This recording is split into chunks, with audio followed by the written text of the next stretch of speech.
Vacas produzem gás carbônico e gás metano, certo? Certo. As vacas são os principais responsáveis pelo agravamento do efeito estufa e do aquecimento global, certo? Não, claro que não. Ah, e você pensava que era? Então vem cá, acompanha esse vídeo que eu vou explicar um pouco mais sobre esse assunto.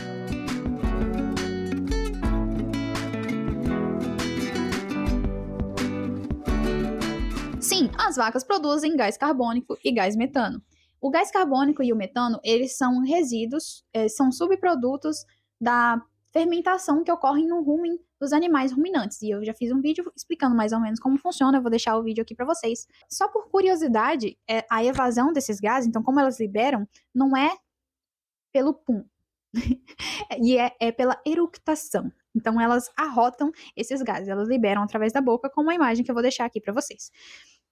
Então, na fermentação que ocorre no rumen desses animais, para que eles consigam se alimentar do material vegetal, eles vão acabar produzindo CO2 e metano. Só que, como eu falei, é um subproduto. Quando, para a vaca crescer, para a vaca poder extrair os nutrientes que ela precisa fazer essa fermentação. Isso ela acaba produzindo CO2 e metano. Só que o CO2 e metano não é o que ela usa, tanto que ela joga fora, ela joga para o ambiente.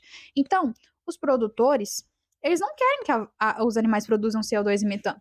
A gente quer que o animal extraia os nutrientes que ele precisa para se alimentar. Então, existem algumas técnicas de alimentação e o uso de alguns aditivos, como os ionóforos, que a gente consegue colocar nas rações, e aí, quando os animais comem, a gente consegue reduzir a emissão de metano em 50%, por exemplo.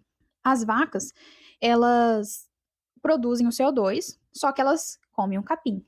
E o que é? O capim é planta, matéria orgânica. E a matéria orgânica da planta, toda aquela parte da estrutura da planta, tudo que a planta produz, ela usa o quê? CO2.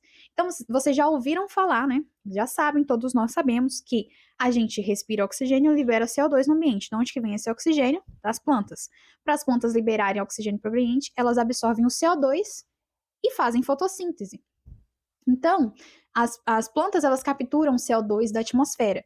E como grande parte do que a gente alimenta os animais, principalmente aqui no Brasil, são as pastagens, então a maior parte dos nossos animais, dos nossos bovinos, estão em regime de pasto, o CO2 que os animais liberam é sequestrado pela planta e volta a ser capim. Então, acaba sendo um ciclo.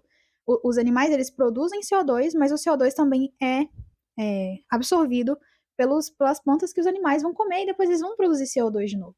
Então acaba sendo um ciclo e esse carbono ele vai sendo reciclado ali naquele ambiente.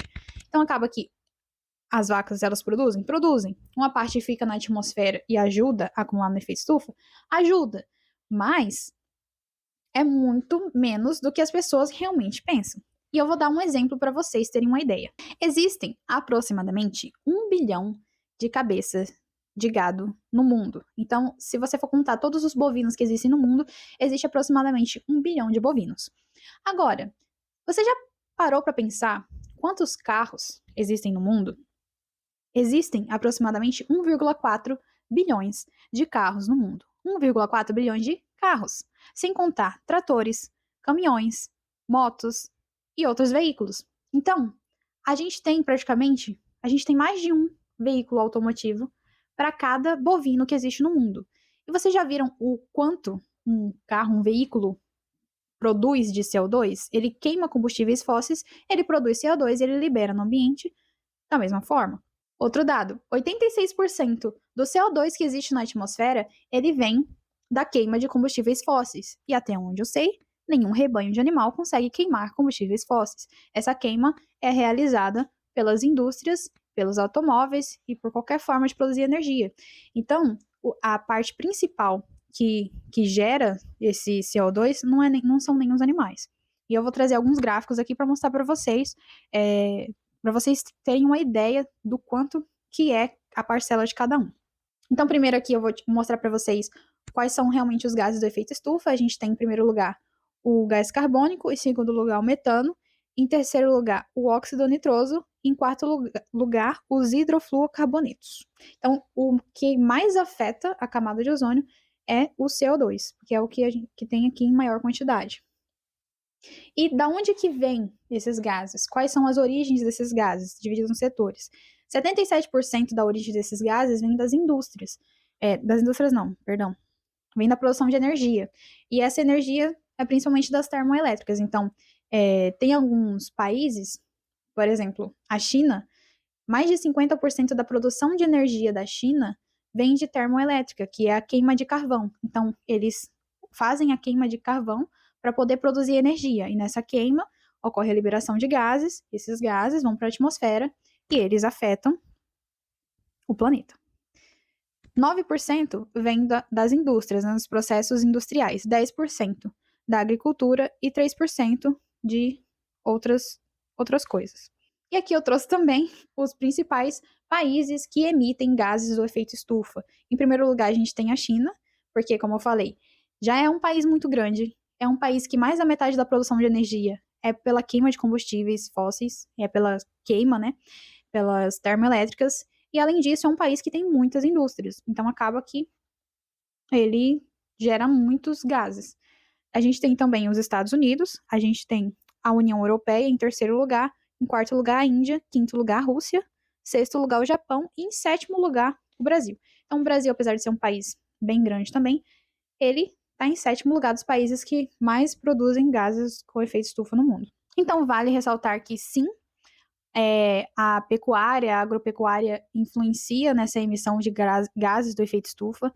Lembrando que a culpa não é necessariamente das vacas, a gente também usa na agropecuária tratores, a gente usa maquinários, então isso também vai influenciar na emissão de gases, não são necessariamente os animais, que existe a reciclagem desses gases, então eles não são só emitidos, eles também são absorvidos e convertidos em matéria orgânica, convertidos em plantas que os animais vão comer depois e gera esse ciclo, diferente das termoelétricas, que só produzem energia e jogam esses gases na atmosfera. E que, apesar dos animais terem sua parcela de responsabilidade é muito pequena comparado a essa outra parte, né, da queima de combustíveis fósseis, e que existem maneiras de evitar tudo isso. Então, em vez de a gente focar toda a nossa energia em culpar o agronegócio pela temperatura do planeta estar subindo, a gente poderia fazer com que mais fontes de energia limpa fossem colocadas em prática, porque a gente tem energia eólica, a gente tem energia solar. O Brasil é um dos países que produz boa parte da sua energia de forma de energia limpa, né? Porque a maior parte é energia hidrelétrica, que não libera nenhum gás na atmosfera, não contribui para o efeito estufa. A gente também tem grandes matas. A pecuária brasileira, ela tem reduzido a parte das terras que estão sendo ocupadas e parte das terras estão sendo reflorestadas porque a produtividade está aumentando, o uso de tecnologias no campo faz com que a gente consiga produzir mais em menos espaço. Eu também falei isso no meu vídeo que eu falo sobre alimentos transgênicos, que apesar de muita gente ter medo deles, eles ajudam bastante com esses quesitos. Então, o negócio é ter a consciência. Os animais, eles afetam? Afetam, mas eles não são monstros também, né? A gente não precisa vilanizar eles como se eles fossem os principais causadores do efeito estufa no mundo. Então é isso, eu espero que vocês tenham se informado, eu espero que vocês tenham gostado desse vídeo. Se vocês gostaram, deixe gostei e se inscreve no canal para mais vídeos como esse. Até mais!